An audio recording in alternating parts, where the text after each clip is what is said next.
Masechet Yoma, traité Yoma d'Afret, numéro 8, nous sommes à la 4e ligne. Ou le Rabbi Shimon de Amar Tamin Meratse, d'après Rabbi Shimon, qui dit que le diadème qui était sur le front du grand prêtre permettait toujours d'agréer les sacrifices et offrandes qui avaient été offertes dans l'impureté, même s'ils ne se trouvaient pas sur le front du grand prêtre. Pourtant c'est écrit, sur son front, il portera la faute. Et l'Agma répond, ça c'est juste pour fixer l'endroit où il devait se trouver. Maintenant, d'après Rabuda qui apprend ici qu'il n'agréait le sacrifice que s'il était sur le front du grand prêtre, d'où est-ce que lui il apprenait que son endroit fixe c'est sur le front? Il l'apprend d'un autre verset où il est écrit sur son front. Et Rabbi Shimon aussi aurait pu l'apprendre de ce verset alors sur son front. Inachinami, l'Agma dit effectivement. Et la al-mitzro venasame avili. Alors qu'est-ce qu'il fait de l'autre verset qui dit sur le front il portera? Il te répond que c'est venu t'apprendre que si le diadème est apte à être sur le front, c'est-à-dire qu'il n'est pas cassé, alors il peut permettre l'agrément de l'offrande et du sacrifice. Sinon, s'il n'est pas apte à être sur le front parce qu'il est cassé, il ne peut pas agréer. La pouké nishbar, atit, donc c'est pour exclure le cas où le diadème est cassé, de l'omarté, ne permet pas l'agrément des offrandes et sacrifices dans l'impureté. Le Rabuda nishbar atit manale. Et Rabuda, lui, d'où il apprend que s'il était cassé, le diadème ne peut pas permettre l'agrément des offrandes et sacrifices dans l'impureté. Nafkalemi metzach mitzro. Il apprend du fait que le verset aurait pu écrire le front et a écrit son front. Alors que Rabbi Shimon, lui, n'apprend rien du fait qu'il est écrit son front et non pas le front. Est-ce qu'on va dire que la discussion entre les différents maîtres du temps de la Mishnah concernant l'impureté du mort, est-ce qu'elle est seulement repoussée pour les sacrifices et offrandes publiques ou autorisée complètement? Peut-être que cette discussion est la même que la discussion entre les maîtres du temps de la Mishnah qu'on va voir maintenant, de Tania, parce qu'il y a une braïta qui dit que ce soit l'un ou l'autre, c'est-à-dire le grand prêtre pendant les 7 jours avant Kippour, ou le prêtre qui devait faire brûler la vache rousse pendant les 7 jours qui précèdent, on aspergeait sur eux les eaux lustrales pendant tous ces 7 jours, mikol chataot shayusham, de toutes les vaches rousses qu'il y avait là-bas. Divrei Rabbi Meir, ça c'est l'avis de Rabbi Meir. Rabbi Yossé Omer, Rabbi Yossé lui dit, on faisait l'aspersion que le 3e et le 7e jour bilvad uniquement. Rabbi Hanna Segana Kohanim Omer, Rabbi Hanna le second dans la hiérarchie des prêtres dit, le prêtre qui brûle la vache rousse, on asperge sur lui les eaux lustrales pendant tous les 7 jours. Et le grand prêtre, pendant les 7 jours qui précèdent Kippour, on ne fait l'aspersion sur lui que le 3e et le 7e jour. N'est-ce pas? La discussion est la suivante. Rabbi Meir Savar, Touma Dechouya Ibetsibur. Rabbi Meir pense que l'impureté n'est que repoussée pour les sacrifices et offrandes du public. Et c'est pourquoi on essaye de le purifier le mieux possible en faisant une aspersion tous les jours. Rabbi Yossé Savar Touma Heter Ibetsibur. Alors que Rabbi Yossé pense que l'impureté est totalement autorisée pour les offrandes et sacrifices du public. Et c'est pourquoi on n'a pas besoin de faire l'aspersion tous les jours, mais uniquement 3e et 7e jour. Et tu verras, est-ce que tu penses que vraiment c'est logique ta réponse? Il ça va Rabbi Yossé Heter Ibetsibur. Si vraiment Rabbi Yossé pensait que l'impureté est complètement autorisée pour les sacrifices et offrandes du public, Hazakla Lamani, est-ce qu'on a besoin alors d'une aspersion du tout? On n'avait pas besoin. Et là, du coup, l'Aman est anaé, c'est vrai, Touma de Chouya et Betsibur. Donc il faut dire que tout le monde est d'accord que ces deux maîtres de la Mishnah pensent que l'impureté n'est que repoussée pour les offrandes et sacrifices du public. Et ici, la discussion Et la suivante, Ramir, ça va, Ramir Ramir pense que, on considère que l'immersion aujourd'hui est une obligation religieuse. C'est pourquoi on faisait chaque jour, parce qu'on ne savait pas quand est-ce qu'il aurait pu être devenu impur, et quand est-ce qu'il est son 3e et 7e jour. Mais Rabbi Yossi, ça va l'embrir, la mitzvah. Alors que Rabbi Yossi pense que l'immersion aujourd'hui n'est pas une obligation, et donc, pareil pour l'aspersion, c'est pourquoi on asperge uniquement 3e et 7e jour des 7 jours de séparation. Mais ça va Rabbi Yossi, l'embrir, la mitzvah. Est-ce que vraiment Rabbi Yossi considère que l'immersion en son temps, à sa date due, est une obligation? Il y a pourtant une braïta qui dit celui qui avait le nom divin écrit sur son corps. Là, pour se laver, parce qu'il risque d'effacer le nom divin, ce qui est un interdit de la Torah. C'est pourquoi également il ne pourra pas s'enduire sur le corps, ni se tenir dans un endroit sale, parce que la saleté pourrait aussi effacer le nom. Et s'il devait faire une immersion dans le bassin rituel par obligation religieuse, il entourera le nom avec un jonc, Vetovel, et il s'immergera. Rabbi Yossi dit, peut descendre et s'immerger, comme à son habitude, seulement à condition de ne pas frotter sur le nom pour ne pas l'effacer directement. Et or, nous avons appris que leur discussion porte sur le fait de savoir est-ce que l'immersion à la date due est une obligation ou pas. D'après le premier avis, on ne dit pas qu'il y a une obligation de s'immerger à la date due. Et donc c'est pourquoi, s'il n'y a pas de jonc, il peut attendre le lendemain pour s'immerger, pour qu'il ait un jonc qui couvre le nom. Alors que Rabbi Yossi, lui, considère que l'immersion à la date due est une obligation religieuse. Et donc on ne peut pas attendre le lendemain, donc s'il n'a pas de jonc, il se lavera sans mettre de jonc sur le nom. Et là, c'est pourquoi il faut dire que tout le monde est d'accord, que ces deux maîtres du temps Mishnah, Rabbi Meir et Rabbi Yossi, tous deux considèrent que l'immersion à la date due est une obligation religieuse.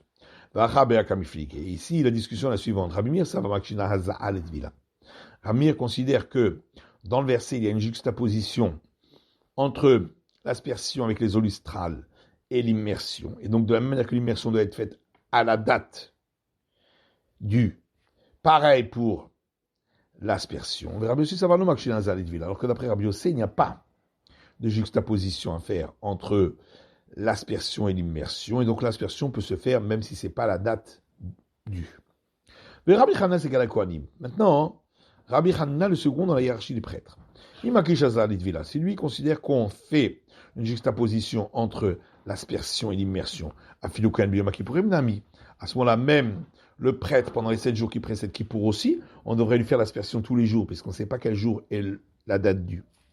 Et s'il ne fait pas la juxtaposition entre l'aspersion et l'immersion,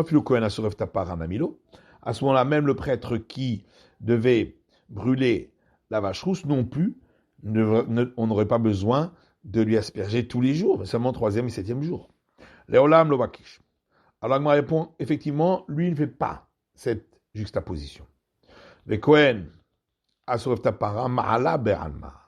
Et en vérité, concernant le prêtre qui allait brûler la vache rousse, c'est une simple règle en plus que les sages ont donné concernant la vache rousse, comme on a vu d'autres règles concernant la pureté pour la vache rousse, donc de demander l'aspersion tous les jours. Comme qui va cette braïta qui dit En ben Kohen asorev tapara le Kohen gadol b'yom kippourim.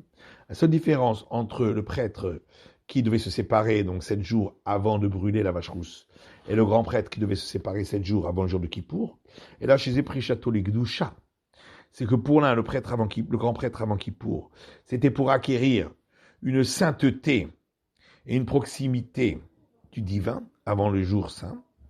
Ve'echav hakohanim nogrim bo. Il n'y a pas de problème de pureté, puisque de toute façon, on peut faire les sacrifices et offrandes publiques, même dans l'impureté. Et donc ses frères prêtres avaient le droit de le toucher. Faisait pris château de Tahara, alors que celui qui allait brûler la vache rousse devait se séparer pour rester pur, parce qu'elle n'avait pas le droit d'être faite dans l'impureté, la vache rousse. Et ses frères prêtres n'avaient pas le droit de le toucher. Keman, alors, comme qui va cette braïta, au Rabbi Meir, au Rabbi Yossé, ça va soit comme Rabbi Meir, soit comme Rabbi Yossé. Des Rabbi Chanina Segana Kohanim. Par contre, s'il s'agit de Rabbi Hanina, le second des prêtres, c'est pas possible. Haïkanamia, parce que d'après lui, il y a encore une autre différence qui concerne savoir est-ce qu'on doit faire l'aspersion tous les jours ou seulement 2 fois, 3e et 7e jour. Et donc il dit c'est ça la différence entre le grand prêtre avant Kippour et le prêtre avant de brûler la vache rousse, c'est une deuxième différence. Rabbi Yossé, Rabbi Hanina. Rabbi Yossé, fils de Rabbi Hanina, pose une question. On comprend pourquoi on doit faire tous les jours. Le premier jour, parce que peut-être en réalité c'est le 3e depuis qu'il est devenu impur. Chez Ni, de même le 2e jour, chez Mashtishi, peut-être que c'est le 3e jour depuis qu'il est devenu impur. Shlishi, le 3e jour aussi, chez Mashtishi, peut-être que c'est le 3e depuis qu'il est devenu impur, peut-être qu'il est devenu impur juste avant de se séparer. Hamishi, le 5e jour, chez Mashviri. Lui pourrait être le 7e jour depuis qu'il est devenu impur, et le 3e jour, donc pour la première aspersion, serait le 1er jour de la séparation. Shishi Shema Shviri. Pareil pour le 6e jour, il pourrait être le 7e jour. Et il y aurait eu une première aspersion le 3e. Shviri Shema Shviri. Et le 7e jour, peut-être lui aussi le 7e jour, et donc il y aurait eu une aspersion également le 3e jour. Et la Réviri, la manie. Par contre, pourquoi a-t-on besoin de faire une aspersion le 4e jour? Pourquoi on a besoin d'une aspersion? Du tout. L'obeshishi kalisfuke. Il n'y a pas lieu de craindre que c'est le 3e jour, puisque de toute façon, il n'a pas pu devenir impur, puisqu'il était déjà séparé. C'est déjà le 4e jour de sa séparation. L'obeshishi kalisfuke. Il n'y a pas non plus à avoir un doute, peut-être c'est le 7e jour, puisque pour être le 7e jour, il aurait fallu faire une aspersion de 3e, donc 4 jours auparavant, mais 4 jours auparavant, il n'était pas encore séparé. Vitamer, Azak, Oshiva, Mika. Alors, on lui pose la question, on lui retourne la question, même d'après toi qui poses la question. Tu peux te poser la question, de toute façon, est-ce qu'on fait vraiment une aspersion pendant tous les 7 jours? Pourtant, nous avons pour principe que l'aspersion est un interdit rabbinique du Shabbat. Venadocha et Shabbat, et repousse pas le Shabbat. Donc on ne pouvait pas faire l'aspersion de Shabbat, donc il n'y avait pas 7 jours d'aspersion. Et là, Maït Lachem Mamar, donc qu'est-ce qu'il faut répondre? Shiva Levad Mi Shabbat, quand on a parlé de 7 jours, c'est à part le Shabbat. Chalami Shiva Levad Mirvi'i. Si aussi, quand on a parlé des 7 jours, c'est à part le 4e. Amar Rava, Rava dit, car c'est pourquoi. Kohen Gadol Biyom Kippourim. Concernant le grand prêtre qui doit se séparer 7 jours avant le jour de Kippour. Dès là, ça ne dépend pas de nous. Ça ne dépend pas de nous de fixer quel jour de la semaine tombe Kippour. Et là, ça dépend quel jour a eu lieu le renouvellement de la lune. Mais donc dans tous les cas, il faut le séparer à partir de 3 Tishri, donc 7 jours avant Kippour. Quel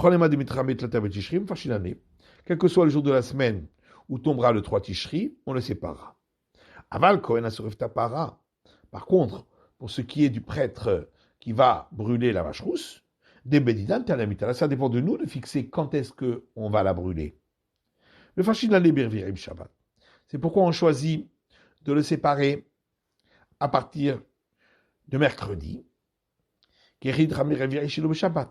afin que le 4e jour de sa séparation tombe un Shabbat, et donc de toute façon, on n'aurait pas pu l'asperger ce jour-là.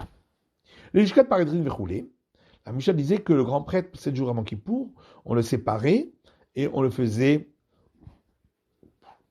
installer dans la salle des administrateurs. Tania Rabuda, et une braïta don Rabuda qui pose la question, est-ce que c'était la salle des administrateurs? Valushkat Palvuti Haïta. Pourtant, elle était appelée la salle des princes. Et la Betrila Yukorinota Lishkat Palvuti. Seulement au départ, on l'appelait la salle des princes, parce que les grands prêtres étaient des justes.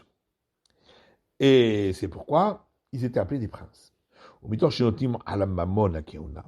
Par contre, par la suite, étant donné qu'ils payaient le régime pour pouvoir devenir grand prêtre,